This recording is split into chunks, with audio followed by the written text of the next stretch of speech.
Oh, isn't she pretty and cute? It's just a shame she's so dumb.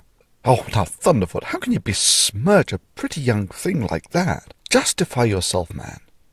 Well, okay. First, what is she wearing on her head? Yeah, this girl thinks that wearing a sheet over her head will show an ancient magical desert spectre that she respects him.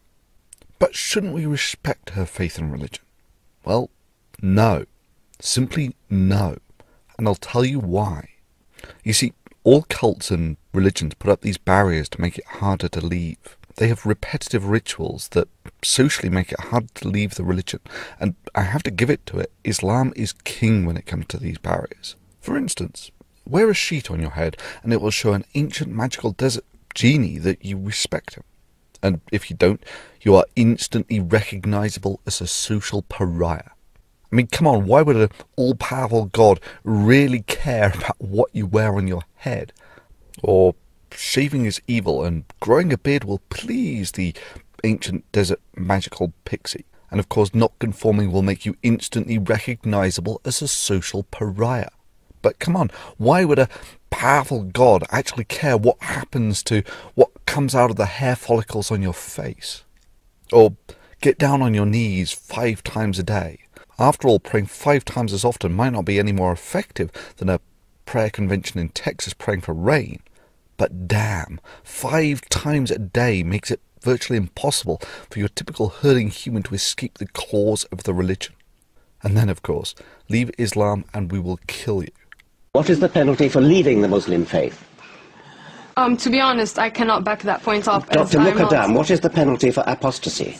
And, before... We keep coming down this apostasy. Give us a quick answer on what is the penalty for apostasy, and we'll come on the audience. You very well know, if it's an Islamic country, then the Sharia is very clear. Apostasy is dealt with the death penalty. Thank you, that's all I want to hear. You know, like that guy in Iran at the moment who is purportedly born a Muslim.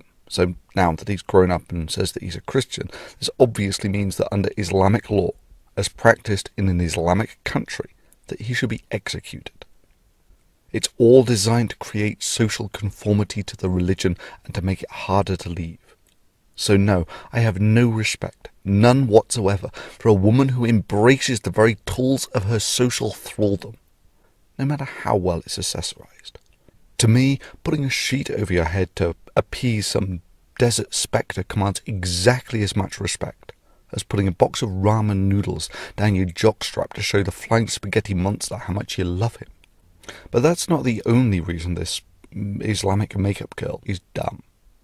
She abused the Digital Millennium Copyright Act. She filed DMCAs for her own purposes when Pothole54 had the temerity to draw attention to her scientific illiteracy that she decided to vocally parade on YouTube. Sorry, girl, but that's a big no-no. You choose to inject your scientific illiteracy into this forum. But first and foremost, I'm a scientist with a first-class honours degree in human biology from a top British university. Yes, I believe that the first human being, our ancestor Adam, peace be upon him, was created by God in heaven. And now you have no grounds whatsoever to complain when you get called on it. Now, a more compassionate and understanding guy than Potholer54 you will not find. But I'm not Potholer. Indeed, for me, this free and open forum thing is one of those black and white, never compromise type issues. Never compromise.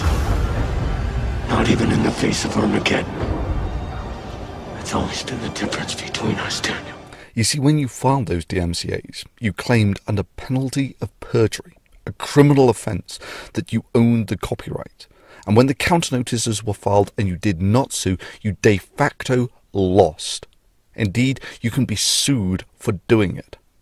Further, it also puts you on pretty shaky ground for maintaining a YouTube account, as you claimed that you were making the claim in good faith, and that your account would be terminated if it wasn't.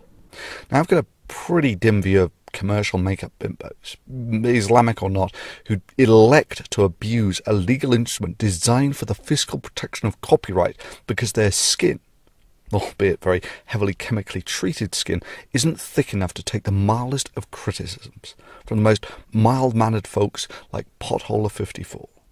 Further, I have to say that your excuses for abusing the DMCA are risible. Indeed, you might as well have been parroting word for word PCS, and this is how he ended up. This is an apology from myself to Thunderfoot and other YouTube users.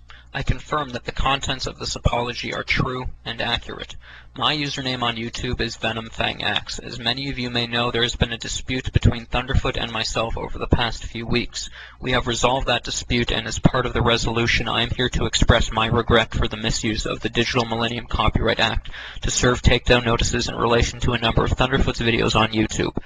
Now, if you and your staff had just admitted that you got it wrong and that you'd abused the DMCA out of naivety, I could have let this one slide and we could have chalked it up to Allah giving you bad advice because he wasn't up to speed on modern copyright law or something.